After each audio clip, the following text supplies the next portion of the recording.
Bismillahirrahmanirrahim. Alhamdulillahirabbil alamin.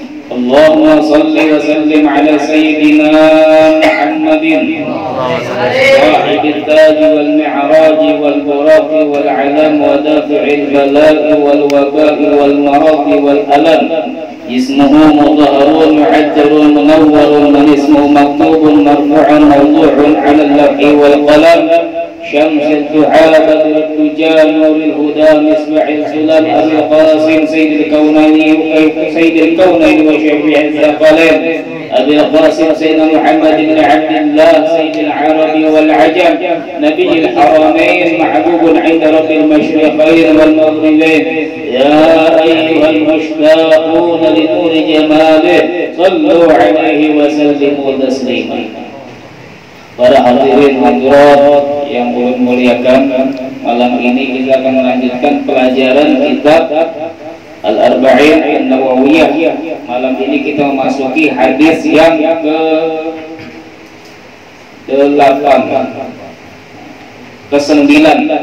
Malam ini kita memasuki hadis yang ke-9, yang mana di hadis yang ke-9 ini menerangkan tentang larangan daripada banyak bertanya.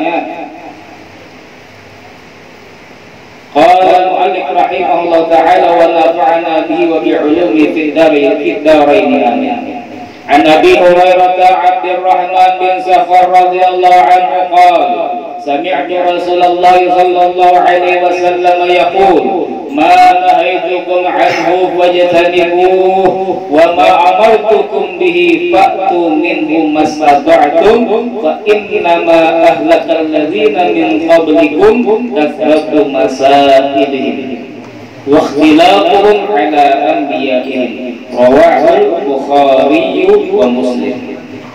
Daripada Abi Hurairah, yaitu Abdurrahman bin Sakhar radhiyallahu anhu, beliau berkata, aku mendengar Rasulullah sallallahu alaihi wasallam bersabda, apa yang aku larang kepada kalian daripadanya maka hindarilah, dan apa yang aku perintahkan kepada kalian dengannya maka lakukanlah daripadanya sekedar kemampuan kalian.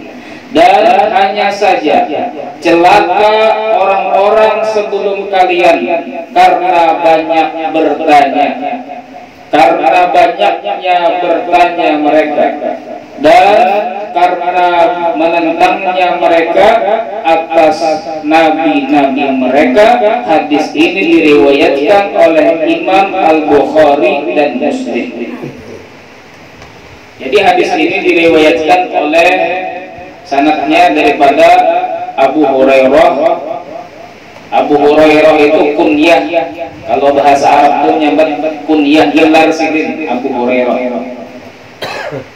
Nama asli sidin adalah, menurut pendapat yang paling sahih, nama asli sidin Abdurrahman bin Sakhar. Gelar sidin Abu Hurairah. Abu Hurairah artinya ayahnya kucing. Kenapa sidin diberi gelar ayahnya kucing? Sidin pada suatu ketika berkesah. Sidin berkesah, yang mana pada suatu ketika kata Abu Hurairah, aku membawa kucing di lengan bajuku. Jadi kucing itu diantar sidin di lengan baju sidin. Karena orang Arab itu ketujuannya lengan baju itu ganal, jadi muat kucing. Sidin bawa kucing di lengan baju sidin. Kemudian Rasulullah, kata sidin, melihati aku membawa kucing di lengan bajuku. Maka Rasulullah mengatakan, ma hadhihi, wahai Abdurrahman, apa ini ya Rasulullah? Apa ini? Maka kata Abu Hurairah, ini adalah kucing. Maka Rasulullah mengatakan, ya Abu Hurairah, wahai abahnya kucing. Nah, mulai saat itu itu Abu Hurairah itu bergelar abahnya kucing, yang mana bahasa Arabnya Abu Hurairah. Siapa yang pertama kali memberi sidin gelar itu? Itu Rasulullah SAW saat melihat sidin membawa kucing di lengan baju sidin. Rasulullah itu ketujuh benar sidin menggelari sahabat-sahabat. Kalau sudah sidin yang menggelari sahabat tadi, berikan kebanggaan. Kalau sudah sidin memberi gelar, berikan kebanggaan. Kada di kiau ngarang aslinya lagi, sudah gelarnya. Itu kalau Rasulullah memberi gelar. Dan Abu Hurairah, jadi kita pakai Abu Hurairah dulu sebelum kita masuk ke hadisnya. Abu Hurairah ini datang ke Madinah di tahun ke-9 setelah Nabi hijrah. Dan ketika itu Nabi Muhammad tidak ada di Madinah, sidin ada di Khaybar. Maka Abu Hurairah menyusul kepada Nabi Muhammad karena memang hendak bertamu lawan Nabi Muhammad. Disusul sidin Rasulullah di Khaybar. Maka Abu Hurairah berjalan ke Khaybar dan masuk Islam di hadapan Nabi Muhammad sallallahu alaihi wasallam. Kemudian setelah beliau masuk Islam, maka beliau tadi melazimi Rasulullah sallallahu alaihi wasallam seumur hidup Rasulullah. Akan tetapi beliau sempat hidup bersama Rasulullah hanya 3 tahun. Setelah beliau bersama Rasulullah 3 tahun, Rasulullah pun meninggal dunia. Hanya 3 tahun aja sih. Tapi 3 tahun tadi bersama Rasulullah luar biasa sih. Nangkaya lain 3 tahun. Sidin sangat senang dengan ilmu. Jadi kalau sudah lawan Rasulullah itu ilmu Rasulullah itu diambil sidin benar.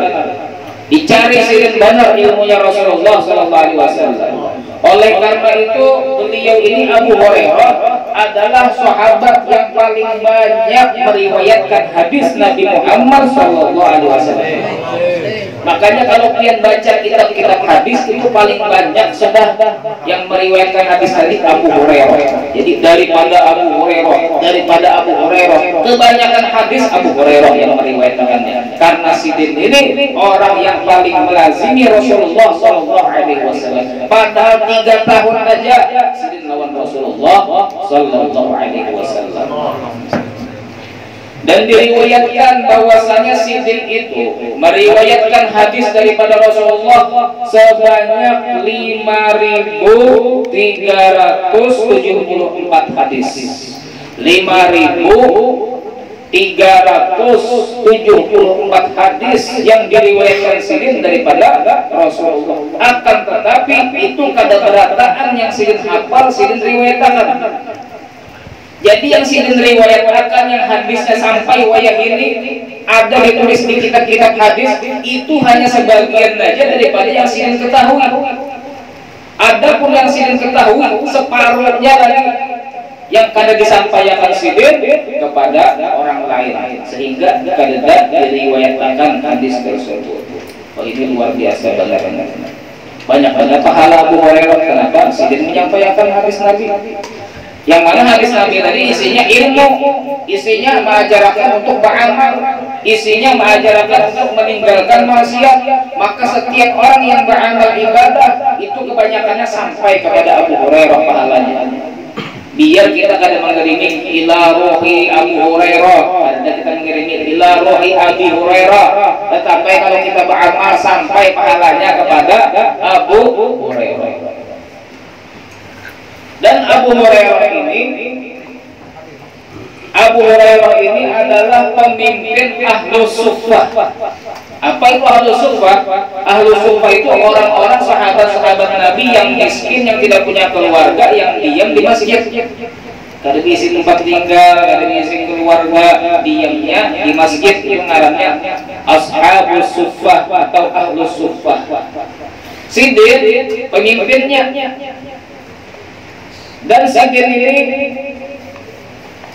yujalisuhum wa yuwakana Nabi sallallahu alaihi wasallam yujalisuhum wa ya'lasu bihim. Rasulullah itu senang berkumpul dengan Ahlus Suffah tadi yang berdiam di masjid tadi, sahabat-sahabat Nabi yang miskin diam di masjid kerja keluarganya. Nabi senang berkumpul dengan mereka. Jadi kada sombong Nabi Muhammad itu mentang-mentang Nabi lalu aja kada hendak berkumpul lawan orang miskin. Kada, Nabi Muhammad itu mengajarkan berkumpul lawan orang miskin, makan baik-baik lawan orang miskin, makan satu talam satu wadah lawan orang miskin. Ini akhlaknya Rasulullah Shallallahu Alaihi Wasallam. Jadi Rasulullah sering mengunjungi ahlu suffah tadi itu di masjid. Dan Rasulullah sering juga membawa makanan kepada ahlu suffah. Jadi kalau ada orang sahabat memberi sidin hadiah, maka sidin membagi hadiah makanan tadi kepada ahlu suffah juga. Apabila ada orang yang memberi sidin sedekah, maka sedekah sidin, sedekah yang diterima sidin tadi, sidin serahkan kepada ahlu suffah SWT. Karena Nabi itu kada menerima sedekah, sidin hanya menerima hadiah. Kalau hadiah, sidin makan juga tuh, sebagian diberi kepada ahlu suffah. Tapi kalau orang menyambat ini sedekah sekian wahai Rasulullah, maka sidin kada mau makan, karena Rasulullah kada boleh makan sedekah. Allahumma sholli ala sayyidina Muhammad. Dan dinukil bahwasanya Abu Hurairah pernah pada suatu ketika kelaparan benar. Lapar banget sampai sini lu pingpun tadi lagi lawan tadi itu laparnya kayak orang lapar pingpun keparut tadi jadi kurtinya dadanya kada kuat lagi sudah. Maka Abu Hurairah ini mencari cara supaya ada yang memberi makanan. Abu Hurairah ini orang terhormat, walaupun dia miskin tapi dia menjaga kehormatan dirinya. Kada mau yang minta-minta, aku lapar berikan aku sesuatu, kada mau. Sidin mencari cara supaya orang paham lawan sidin kalau sidin itu memerlukan, tapi dengan tanpa meminta-minta.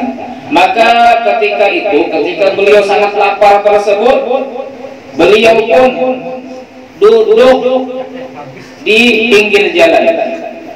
Sidin duduk di pinggir jalan. Yang di jalan yang sering dilewati oleh sahabat. Istilah duduk di jalan. Maka lewatlah Abu Bakar As-Siddiq. Maka Abu Hurairah ini kisah-kisah bertakun lawan Abu Bakar As-Siddiq. Wahai Abu Bakar, aku bertakun bang tentang ayat Allah ini, jelaskan bang bagaimana sih maksudnya. Dijelaskan oleh Abu Bakar As-Siddiq. Tapi Abu Bakar As-Siddiq ini kada paham. Padahal Abu Hurairah ini hendaknya ditagur kan sudah makan dah. Nah, hendaknya kayak itu. Cuma saya Abu Bakar ini kada paham. Lewat saya Abu Bakar ini lewat sidin ditinggalkan Abu Hurairah tadi. Maka rasa kecewa ya Abu Hurairah ini kada paham saya Abu Bakar. Kemudian lewat bulan setelah itu yaitu Sayyidina Umar bin Al-Khattab. Maka kisah bertakun pulang, wahai Sayyidina Umar, saya mau bertanya kepada engkau tentang ayat ini, jelaskan bang apa maksudnya. Dijelaskan oleh Sayyidina Umar. Habis menjelaskan berlalu Sayyidina Umar. Kada paham juga Sayyidina Umar. Maka kemudian setelah itu datanglah Abul Qasim, yaitu Rasulullah Sallallahu Alaihi Wasallam.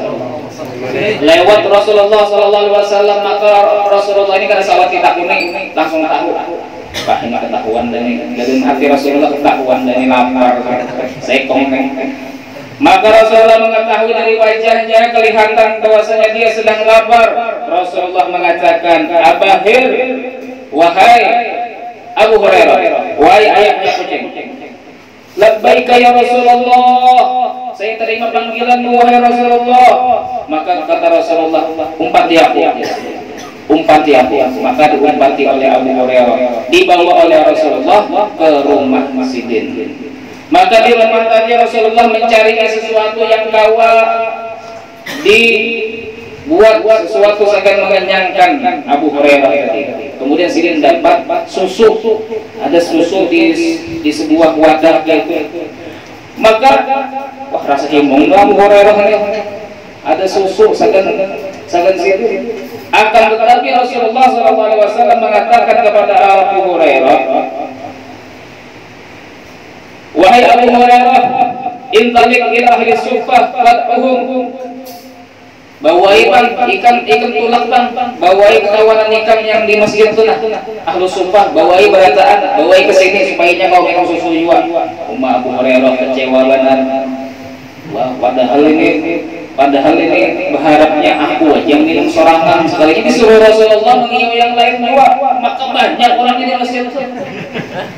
Maka karena Rasulullah yang memerintahkan, maka Abu Hurairah pun berangkat ke masjid dan membawa teman-teman yang ada di masjid kepada Rasulullah SAW.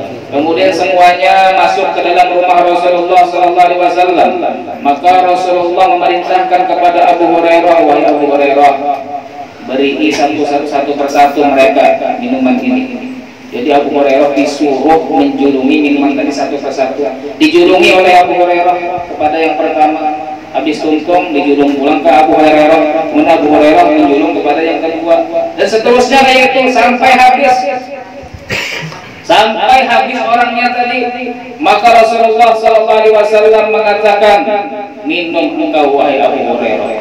Minum Abu Hurairah tadi, minum. Disuruh Rasulullah tambahi lagi, minum pulang, tambahi lagi, minum pulang, tambahi lagi ya Rasulullah, sampai kekanyangan benar. Karena kuat lagi belum sudah wahai Rasulullah, karena kuat lagi. Kemudian setelah itu barulah Rasulullah SAW yang minum. Allahumma shalli wa sallim ala sayyidina Muhammad. Jadi ini mukjizatnya Rasulullah, susu yang sedikit bisa diminum orang banyak. Bahkan Abu Hurairah yang ketika itu sudah kecewa, merasa inya ada bakalan dapat lagi ini, malah inya kekanyangan benar minum karena kau menghabisi minuman susu tadi itu. Dan Rasulullah terakhir meminumnya. Dan di sini juga pelajaran Rasulullah itu sebagai pemimpin, beliau terakhir minum daripada sahabat-sahabat yang lain. Allahumma shalli ala sayyidina Muhammad. Abu Hurairah juga pernah bercerita bahwasanya kata beliau, aku ini usibtu salatu masaiba fil Islam. Aku ditimpa 3 musibah di dalam Islam. Selama aku masuk Islam ini ada 3 musibah yang aku alami, kata Abu Hurairah. Yang pertama, mautun Nabi sallallahu alaihi wasallam, meninggalnya Nabi Muhammad sallallahu alaihi wasallam. Yang kedua, qatlu Utsman, dibunuhnya Sayyidina Utsman. Kemudian yang ketiga, wal mizwat, dan hilangnya mizwat. Bingung sahabat, kawan-kawan saya bingung apa itu mizwat, Abu Hurairah. Maka Abu Hurairah mengatakan, kayak ini kisahnya Presiden. Aku dulu pernah lawan Nabi di perjalanan. Kemudian Nabi mengatakan kepadaku, wahai Abu Hurairah, ikan diisi sesuatu kah? Ikan diisi sesuatu kah? Maka Abu Hurairah mengatakan, inggih, ada ulang diisi kurma di dalam wadah. Kurma di dalam wadah. Jadi mizwat itu artinya wadah yang diisi oleh Abu Hurairah. Di situ kurma sidin. Maka Rasul mengatakan, sini, bawa ke sini wadahnya. Bawa ke sini wadahnya, bawa ke sini kurmanya. Maka Rasulullah SAW setelah diserahkan Abu Hurairah wadah tadi itu, dikeluarkan sidin kurmanya tadi keberatan. Yang mana kurmanya tadi isinya dalam suatu riwayat 20 kurmanya dikeluarkan oleh Rasulullah, dibacain sidin. Bismillahirrahmanirrahim. Didoakan sidin. Jadi setiap satu kurma tadi didoakan sidin, dibacakan bismillah dan didoakan sidin. Kemudian Rasulullah meletakkan temu wajah ala yahu kulatan ratin wa yusamma hatta ata ila khilaf. Qala, kemudian Rasulullah mengatakan, bagikan kurma ini kepada pasukan 10-10. Bagikan kurma ini kepada pasukan 10-10. Paling isinya 20 aja. Ya Rasulullah bagikan kepada pasukan 10-10, satu orang 10. Maka Abu Hurairah ini memanggil kepada pasukan perang ketika itu, dan Abu Hurairah memberikan kepada mereka setiap satu orang 10 kurma. Nah ini mukjizatnya Rasulullah SAW. Bada'utum hatta akala bada'utuhum thumma akala al-jayshu kullah wa baqiya fil mizwat. Dan kemudian setelah semua pasukan tadi itu makan daripada kurma tadi, dan masih ada tersisa kurma di dalam wadah tersebut, maka berkatalah Rasulullah kepada Abu Hurairah, wahai Abu Hurairah, jika engkau ingin mengambil sesuatu daripada wadah itu, maka ambil, tapi jangan dibalik. Artinya ambil, jangan dibalik, jangan dilihat. Ikan ambil aja terus, pasti ada terus ke kurma tadi. Maka Abu Hurairah memakan kurma yang dari dalam wadah tadi seumur hidup Rasulullah SAW. Pokoknya ambil terus, asal jangan dilihat, jangan dibalik wadahnya tadi ada terus kurmanya. Jadi Abu Hurairah kalau makan ambil dari situ, makan kurma ambil daripada situ kada berhabis. Kemudian pada zaman Abu Bakar As-Siddiq, Sidin tetap makan kurma daripada wadah itu. Pada zaman Sayyidina Umar, tetap Sidin makan kurma dari wadah tadi. Kemudian pada zaman Utsman, Sidin makan daripada wadah tadi juga. Wah, awasnya. Rasulullah masih hidup, Rasulullah meninggal, ganti Abu Bakar jadi yang jadi khalifah. Kemudian Abu Bakar meninggal, ganti Umar yang jadi khalifah. Kemudian Umar meninggal, ganti Sayyidina Utsman jadi khalifah. Itu masih ada kurma di dalam itu. Padahal awalnya 20 aja. Kemudian setelah meninggalnya Sayyidina Utsman, karena Sayyidina Utsman ketika itu dibunuh, maka intahaba baiti wa intahabal mizwan. Maka jira Abu Hurairah, setelah dibunuhnya Sayyidina Utsman, rumahku runtuh dan wadahku hilang semua, hancur. Ya Sidin, ala ukhbirukum akal kaminu aktsara min mi'ati wasa. Jar beliau ketahuilah, aku itu memakan kurma dari wadah tadi itu sampai 200 wasak. Pada tahun 200 wasak itu kayak hitungannya banyak benar pokoknya. Bayangkan mulai zaman Rasulullah, zaman Abu Bakar, zaman Sayyidina Umar, zaman Sayyidina Utsman, makan terus. Pas Sayyidina Utsman meninggal, hanya Sidin anting makan daripada tempat itu. Ini mukjizat daripada Rasulullah. Jadi, nah dua kalau tadi itu mukjizat Rasulullah yang membanyakkan makanan lawan membanyakkan susu yang dinampakkan kepada Sayyidina Abu Bakar, Sayyidina Abu Hurairah radhiyallahu anhu. Dan Abu Hurairah ini Sidin berisi benang, yang mana benang tadi diikat dengan 2000 ikatan. Jadi dahulu itu kan ada tasbih kayak kita, ada, apalagi yang ketek itu ada. Cuma boleh kita pakai itu untuk membantu kita menghitung zikir kita, menghitung sholawat kita. Itu bid'ah yang bagus untuk kita gunakan. Jadi pada zaman Rasulullah itu kan ada yang kayak tasbih kayak kita itu. Tasbih dari kayu, dari kaukah macam-macam, ada. Tasbih dari plastik, kamunya bijinya ada. Ini Abu Hurairah diisi tali, yang mana talinya diikat sebanyak 2000 ikatan. Jadi menghitungnya tadi lewat ikatan tadi. Nah, ikatan tadi yang dijapai untuk menghitung zikir-zikir yang mana pada yanamu hatta yusabbiha bihi. Beliau Abu Hurairah tidak tidur pada malam hari kecuali menghabiskan membaca 2000 tasbih sebanyak ikatan tali beliau tadi. Jadi amalan Sidin tiap malam sebelum goreng 2000 tasbih subhanallah subhanallah subhanallah subhanallah dengan menggunakan tali yang mempunyai 200 ikatan. Dan Abu Hurairah ini diceritakan pula bahwasanya beliau membagi malam beliau dengan istri dan pembantu beliau menjadi 3 malam. Jadi bertiga nih, Sidin, bini Sidin, lawan pembantu Sidin bertiga. Berbagi waktu malam. Jadi kayak giliran gitu lah. Jadi malam tadi dibagi menjadi 3. Misalnya Abu Hurairah beribadah di permulaan di 1/3 yang pertama. Jadi kalau Abu Hurairah tuntung beribadah tadi itu membanguni kepada bini Sidin. Betul pula bini Sidin beribadah, Abu Hurairah muring. Bini Sidin beribadah, setelah bini Sidin beribadah tadi sampai 1/3 malam dibanguni pembantu Sidin. Nah, bergantian kayak itu sampai lama Sidin mengamalkan seperti itu. Nah, ini bagus kalau diamalkan. Kalau pian 2 laki bini jangan kali benar bangun, misalnya bergantian bangun ke tahajud, bergantian bangun kayak ganti jaga malam kayak itu. Kayak di pondok bahari kami kayak itu bergantian ada sampai 3 kali gitu. Nah, bangun bangunan enak 2 orang jaga. Kalau 2 orang ini sudah tuntung waktunya dibangunnya pulang 2 orang, yang 2 orang tadi sudah tuntung dibangunnya pulang 2 orang kayak gitu.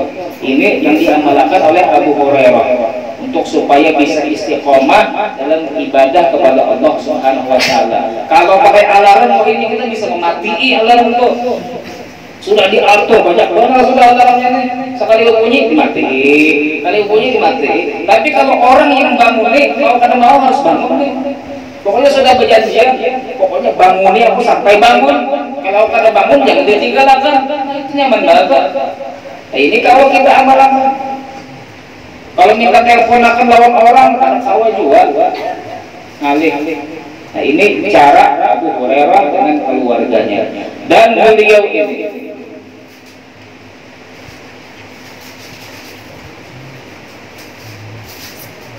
langsung aja gitu. Langsung kita masuk kepada hadisnya. Banyak banget kisahnya tentang Abu Hurairah. Masuk kepada hadisnya, Abu Hurairah ini berkata, kata beliau, aku mendengar Rasulullah SAW bersabda, apapun yang aku larang akan kalian, maka jauhilah. Jadi kata Rasulullah, apa yang aku larang kepada kalian, maka jauhilah. Yang dilarang itu ada larangan haram, ada larangan makruh. Larangan haram contohnya apa? Contohnya memati binatang dengan api, itu nggak boleh, itu haram. Pokoknya dilarang oleh Rasulullah, tinggalkan, jangan banyak takut lagi. Membunuh binatang pakai api nggak boleh, cacak itu kan sunnah dibunuh. Cuma kalau pian membunuhnya dengan membakar nggak boleh. Apa binatang yang sudah dibunuh pian nggak boleh membunuhnya dengan api, nggak boleh. Dan larangan itu ada juga larangan yang makruh digawe. Apa itu?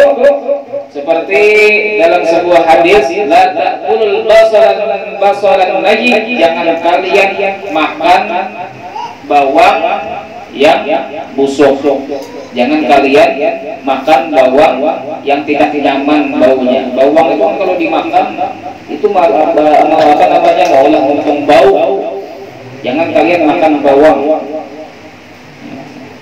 Itu larangan yang makruh. Kalau orang makan bawang habis itu berkumpul lawan orang, apalagi tulak ke masjid, sholat berjamaah, itu hukumnya makruh karena mengganggu orang lain dengan bau mulutnya tadi.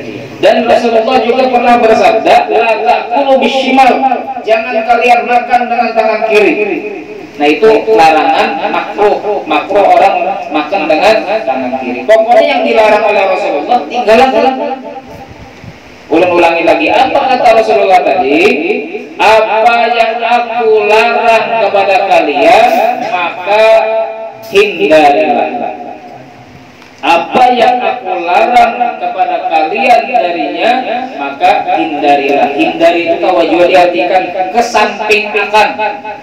kesampingan, jangan dihirani. Wa taba'adu anhu, dan jauhi, berjauh-jauh daripada yang dilarang oleh Rasulullah SAW. Kemudian, wa ma amartukum bihi, dan apa yang aku perintahkan kepada kalian dengannya, fa'tu, maka kerjakanlah. Ninhu, darinya, mastata'tum, semampu kalian. Jadi kalau larangan tadi, pokoknya kalau larangan itu bujur-bujur dijauhi berarti. Tapi kalau perintah itu semampu kalian aja, ya Rasulullah. Kalau kalian mampu gauli, kalau kalian mampu, kalau bisa digauli. Itu kalau perintah. Nah, ini kita akan bahas apa bedanya larangan lawan perintah. Mana pentingnya kita menjauhi larangan lawan menggawi perintah. Perintah itu terbagi jadi dua. Ada perintah sunnah, ada perintah wajib. Perintah sunnah, perintah wajib. Ada perintah sunnah, contohnya bersiwak, itu perintah sunnah. Perintah sunnah seperti apa? mencium hajar aswad, itu perintah sunnah. Ada perintah wajib, kerjakan sholat, kerjakan puasa Ramadan. Sebenarnya ada juga perintah mubah, perintah yang boleh seperti makan, minum, itu perintah boleh digawi, boleh kada. Pian sarapan tuh boleh kada, boleh digawi. Makan siang tuh boleh kada, boleh digawi. Itu namanya perintah mubah. Kemudian jadi dijelaskan oleh para ulama, kenapa Rasulullah ini mendahulukan membahas tentang larangan tadi daripada membahas tentang kewajiban, daripada membahas tentang perintah. Kenapa? Karena menjauhi larangan itu lebih penting daripada mengerjakan, lebih tinggi daripada mengerjakan perintah. Contohnya kayak ini. Contohnya yang terjadi gitu, yang rancak dialami orang, yaitu misalnya orang hendak mencium hajar aswad, itu hukumnya apa? Mencium hajar aswad itu hukumnya sunnah, itu perintahnya perintah sunnah. Jangan sampai mencium hajar aswad tadi itu membuat kita menggawi yang haram.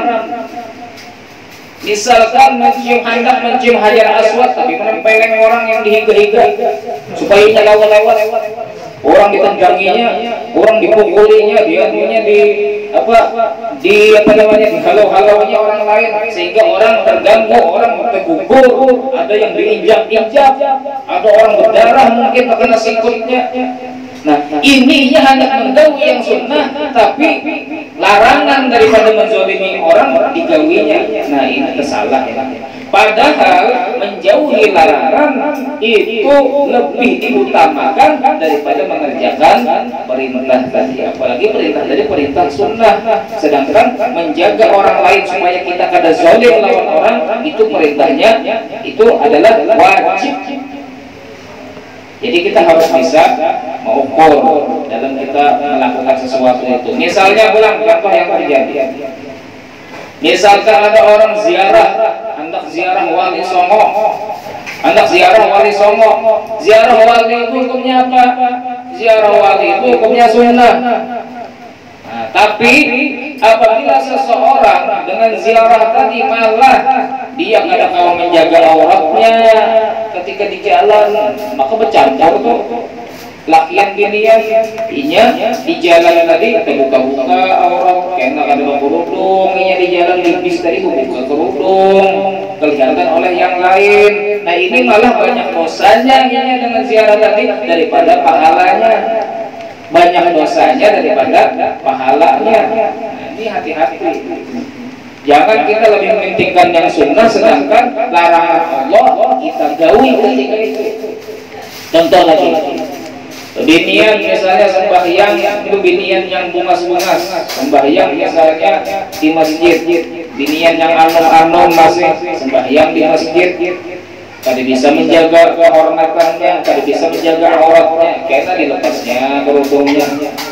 Habis buirit dilepasnya kerudungnya, bisa berjalan ke rumah tuh kada pakai kerudung lagi nya, atau setengah kerudung aja, rambutnya setengah kelihatan. Nah, ini inya menggawi sunnah berjamaah di masjid, tapi inya menggawi juga larangan Allah Subhanahu wa taala. Lebih baik kayak ini sembahyang di rumah aja seorangan daripada ke masjid tapi kada bisa menjaga aurat. Kayak itu juga binian ke pengajian, tapi nya kada bisa menjaga auratnya, kada bisa menjaga dirinya, kehormatannya, maka lebih baik di rumah aja. Nah, jadi gitu. Jangan sampai kita lebih mementingkan yang sunnah daripada meninggalkan yang dilarang oleh Allah Subhanahu wa taala. Kemudian para hadirin hadirat yang dimuliakan oleh Allah Subhanahu wa taala. Jadi tadi kalau perintah wajib itu semampu kita aja menggawi. Apabila misalnya orang kata kawa sembahyang berdiri, makanya sembahyang duduk. Itu kan perintah sholat. Semampunya ya Rasulullah, apa yang aku perintahkan kepada kalian, maka kerjakan semampu kalian. Oh, aku kata kawa berdiri berarti kan bisa sembahyang, sudah aku mau kayak itu. Ada urutannya dulu. Kada kau berdiri sembahyang duduk, kada kau sembahyang duduk ya sembahyang berbaring, kada kau berbaring ya terlentang.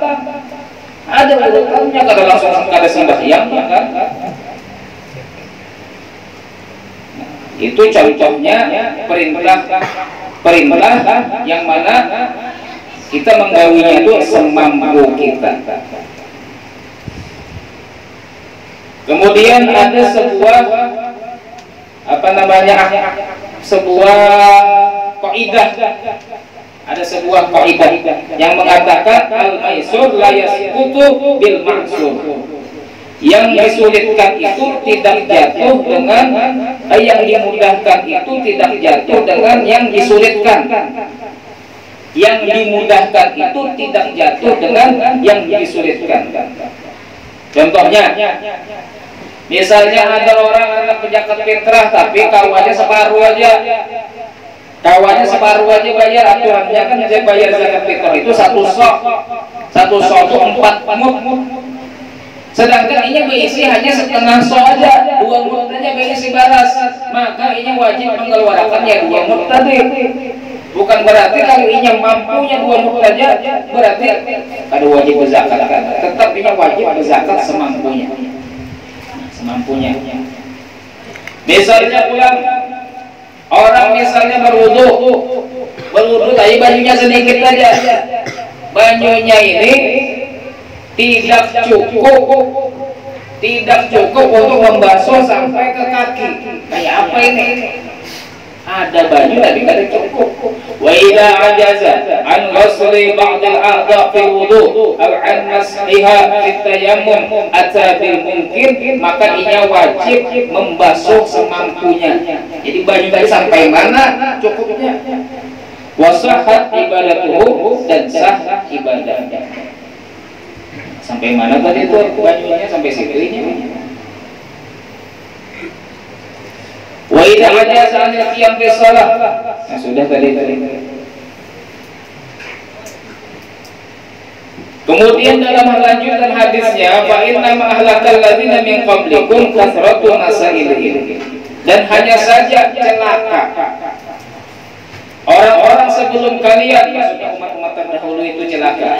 Kasratu masailihim, karena banyak bertanya.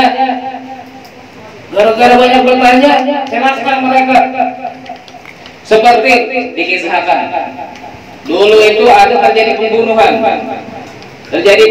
Yang mana motif pembunuhan ini karena hendak warisan. Jadi dibunuhnya kalau kada salah itu dalam sebuah riwayat, yang dibunuhnya itu adalah keponakannya atau saudaranya atau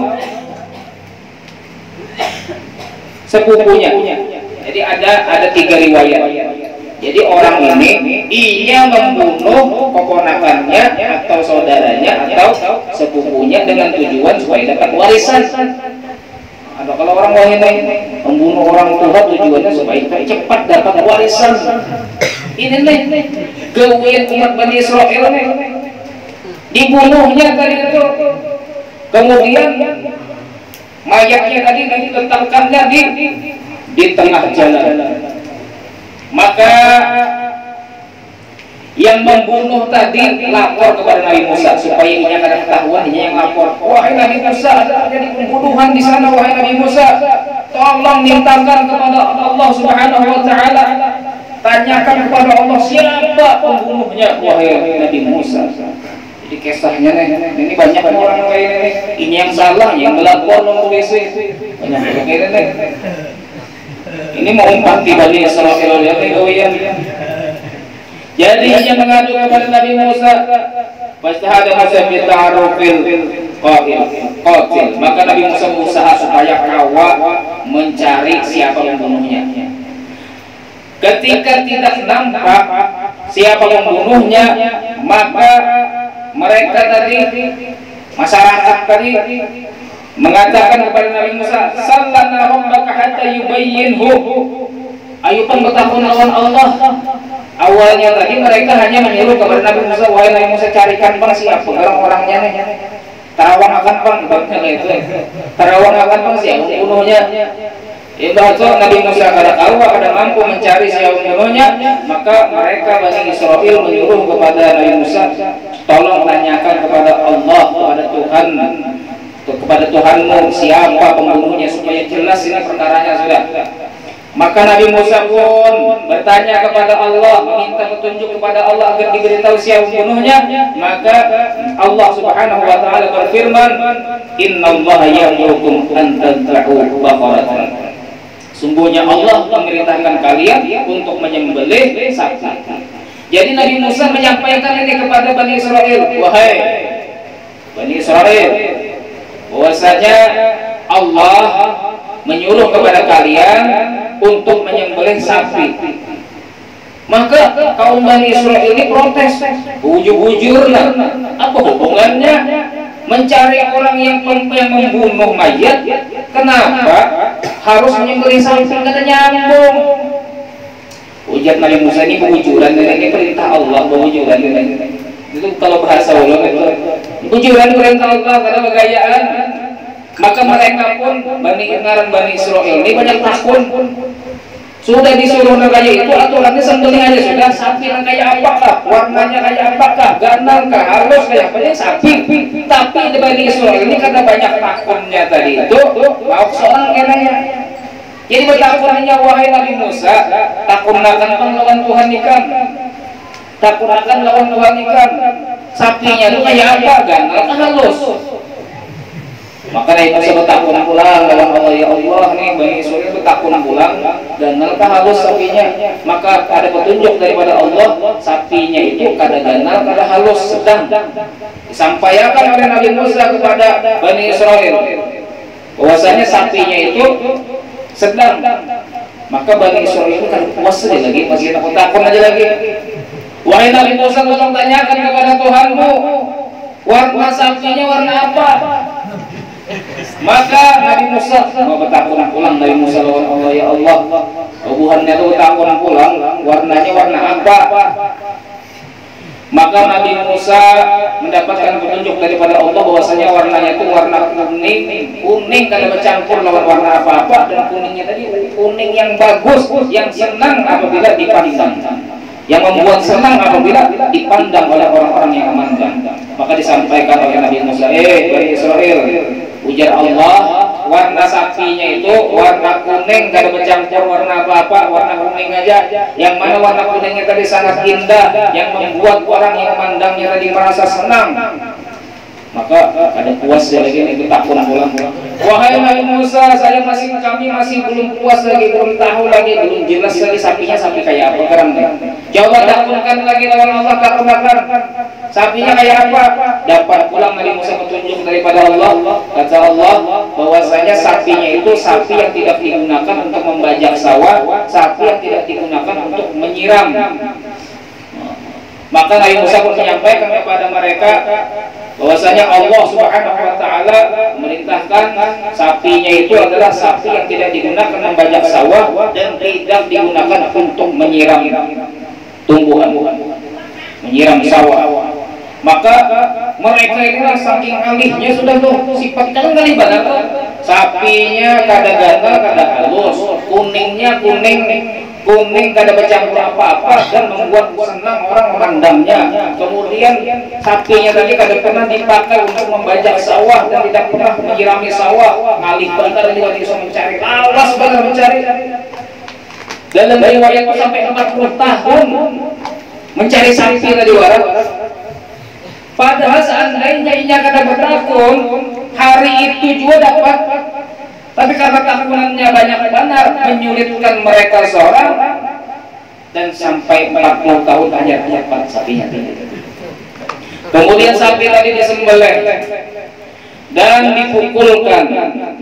Daripada anggota sapi tadi, salah satu daripada anggota sapi tadi dipukulkan kepada mayat yang meninggal itu, maka mayat tadi pun menjadi hidup, dan mayat tadi menjelaskan kepada mereka bahwasanya yang membunuhnya adalah orang yang mengadukan pertama itu kepada Nabi Musa. Jadi bangun mayatnya menjelaskan, yang membunuh saya adalah itu sepupuku, atau saudaraku, tadi kan ada 3 riwayat tadi, atau keponakanku, atau pamanku tadi membunuh.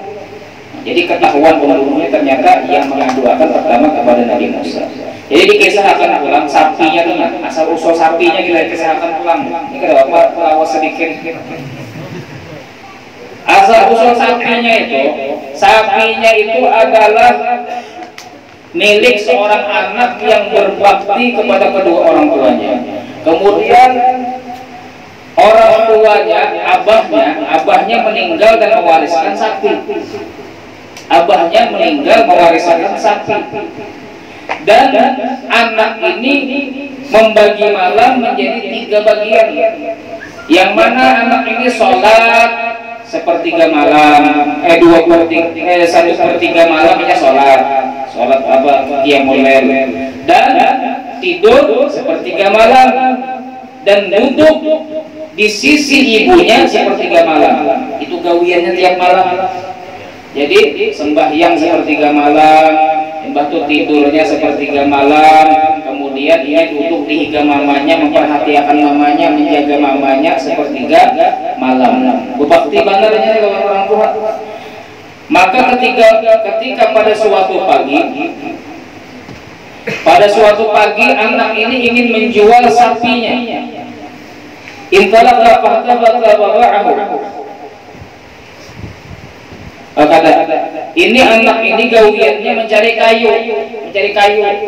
Jadi kalau dapat kayu maka dijualnya, kemudian dimakannya sepertiga dan disedekahkannya sepertiga hasil jualannya tadi, dan diberikan kepada ibunya sepertiga hasil jualannya tadi. Itu gawiannya. Maka pada suatu ketika, fa'amarat zata yaumin bi bai'il baqar.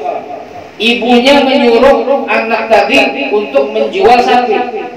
Nah, jual aja bang sapi itu sudah. Sapi warisan nabahikan tadi jual dengan 3 dinar. Dan wa kanat qimatuha hadza qadar. Pokoknya jual 3 dinar.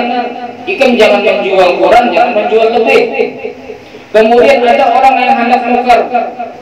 Orang yang hendak menukar tadi hendak menukari harganya 6 dinar.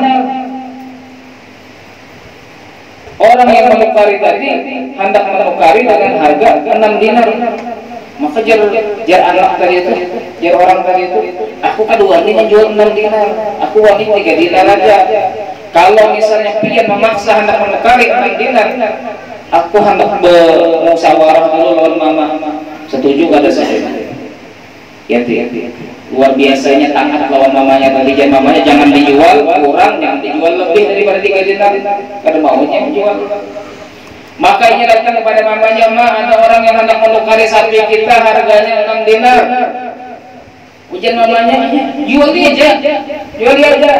Sekalinya datang pulang ke pasar. Kemudian ada orang yang hendak menukar, sekalinya harganya lebih lagi daripada itu. Itu dengan 9 dinar. 9 dinar. Sejarahnya apa wani menjual kalau 9 dinar, mama bapak ada 6 dinar aja tadi. Ini sudah pesan mama ini. Ibu boleh ikan nama ikan. Boleh kalau nama ikan tak boleh. Tahu hakun kan ada sedang menjual 9 dinar. Sekarang boleh kalau namanya. Ma, orang tadi anak menukari 9 dinar kayak jual dia aja. Jual dia aja. Maka datang pulang ini. Bakalan bagi nabi babi hadis tadi dana ala ridha minni fatalaka min qadul malak wa qala lahu al walad innaha amaratni alla an kusaha an sittati danadir ala an astakmiraha faqala lahu al malak inni utika 12 dinaran. Jadi setelah berbulik lagi aku hendak menukari 12 dinar kan, kalau jadi 9 dinar, 12 dinar mau pulang neng. Maka dia menolak dan dia kembali lagi kepada ibunya dan mengkabarkan kepada ibunya, "Bu, orang tadi hendak menukari 12 dinar, pulang harganya kayak apa ini? Pun kedua dia menjual tanpa seizin pian." Ujar ibunya, "Nah, yang datang lawan ikam itu lainan manusia, itu malaikat menyerupai manusia. Sesungguhnya yang datang kepadamu tadi malaikat berbentuk manusia untuk mengetes, untuk mencoba dirimu. Apabila dia datang kepadamu, maka katakanlah kepadanya, atamuruna an-nabi'a hadhihi baqarah.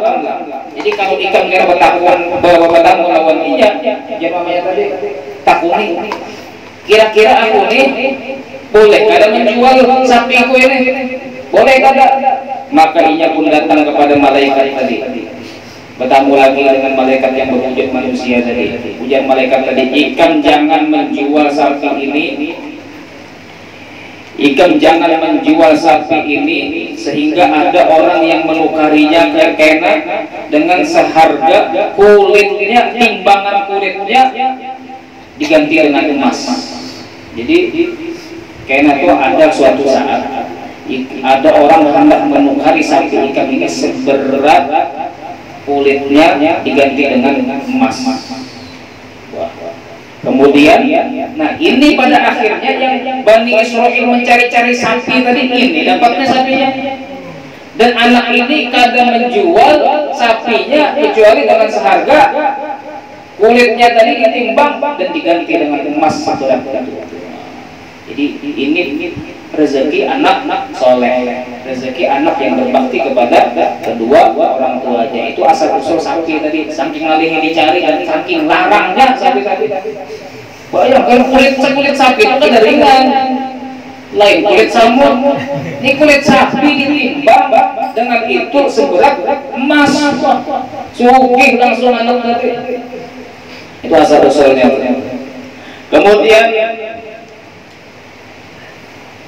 Kemudian diriwayatkan bahwasanya Rasulullah SAW bersabda, inni akrahu lakum salasan, aku benci 3 hal bagi kalian.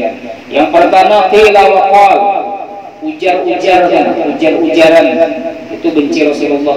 Ujar anu itu benci Rasulullah. Kenapa? Karena ujar itu banyak dustanya. Karena ada buktinya, ujar aja, ujar orang Bahari, ujar anu, ujar si Anu, ujar si Udin, ujar si Ahmad, ujar si itu kada ketujuh Rasulullah Sallallahu Alaihi Wasallam.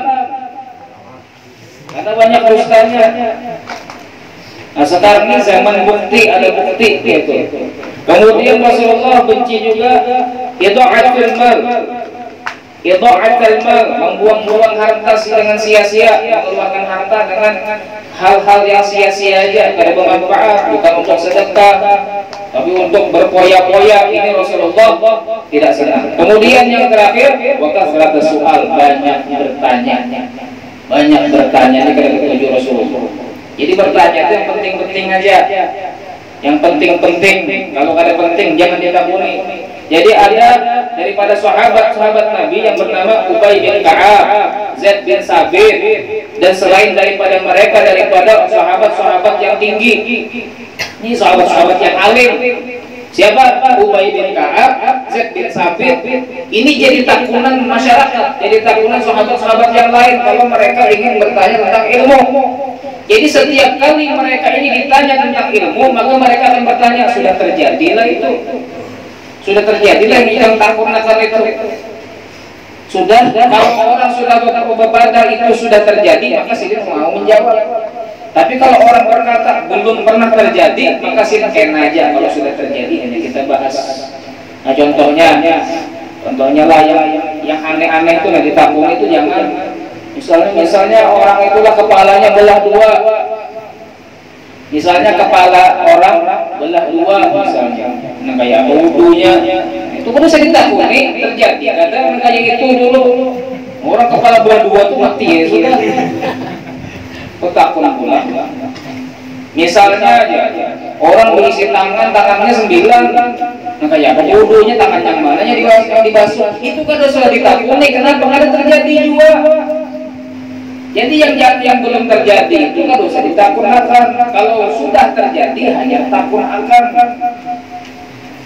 Sahabat kan mau menjawab sesuatu yang belum terjadi. Kada penting. Kemudian Waqtilafuhum ala anbiya'ihim, dan membuat celaka umat-umat terdahulu adalah mereka itu berbeda dengan nabi-nabi mereka. Artinya mereka itu menentang nabi-nabi mereka. Seperti orang Yahudi yang mana disuruh oleh Nabi Musa beribadah di hari Jumat itu khusus dengan beribadah saja sekalinya, dan khususkan hari Jumat dengan ibadah. Kemudian lagi ada di antara umat terdahulu itu yang disuruh agar yang dilarang mencari ikan di hari Sabtu,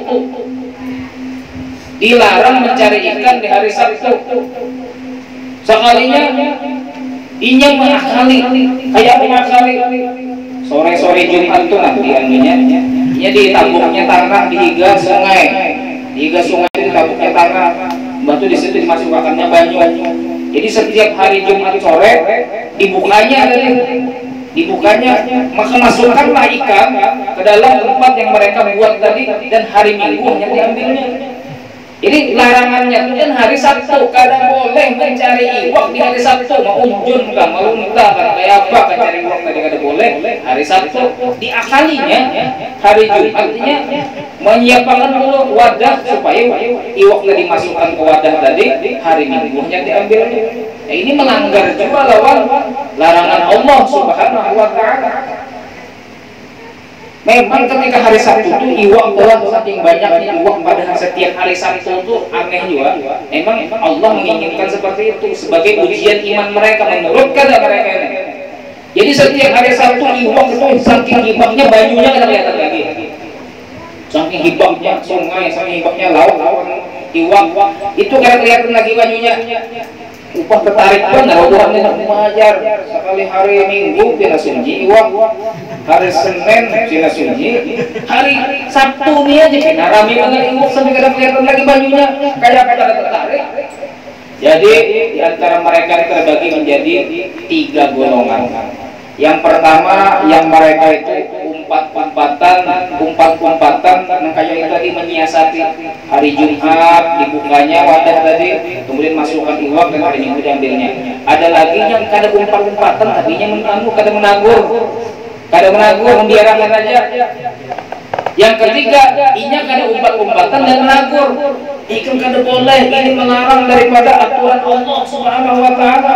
Kada boleh mencari iwak di hari Sabtu. Ini melarang. Jadi yang 2 golongan tadi, yaitu golongan yang mereka mencari ikan dan golongan yang inya kada mencari ikan tapi inya kada menagur, itu dijadikan oleh Allah menjadi warik. Jadi warik beratan dikutuk jadi warik.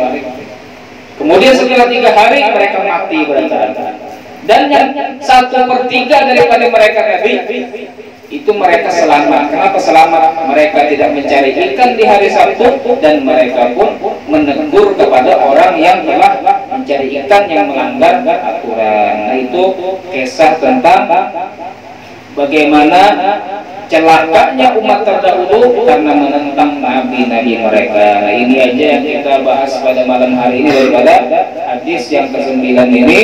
Mudah-mudahan bermanfaat, mudah-mudahan kita bisa menambah keimanan kita kepada Allah Subhanahu wa Ta'ala, menambah taat kita kepada Allah, menjauhi kemaksiatan kepada Allah Subhanahu wa Ta'ala. Amin ya rabbal alamin. Sirrul Fatihah.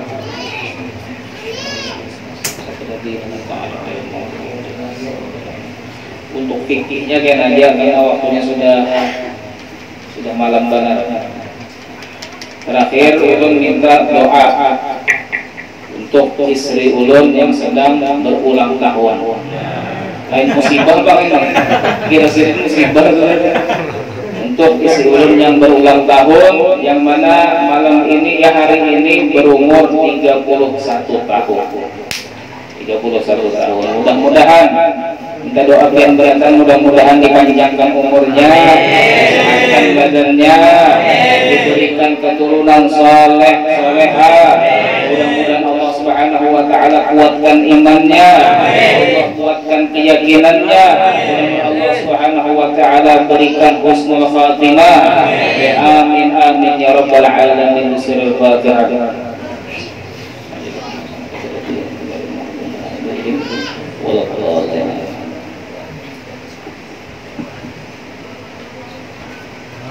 Amin. Bismillahirrahmanirrahim. Allahumma shalli ala sayyidina Muhammad wa ala sayyidina Muhammad. Allahumma ighfir lana dzunubana wa dzunubana kama rabbana saghira.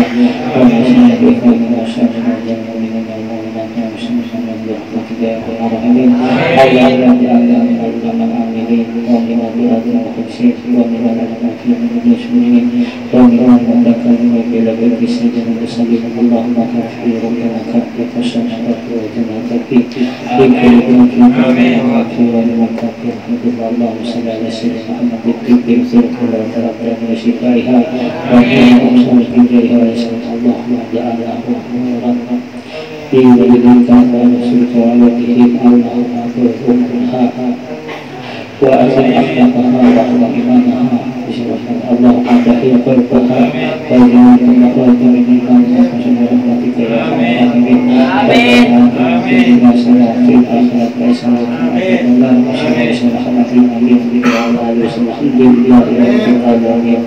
Allahu minkum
Yo aja dari tadi pulang melandang.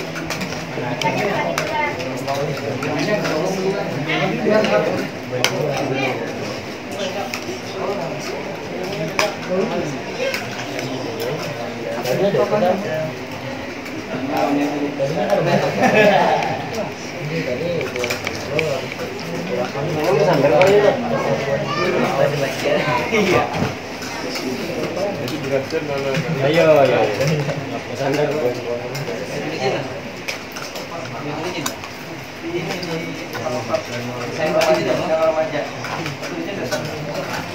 Spesial juga. Spesial.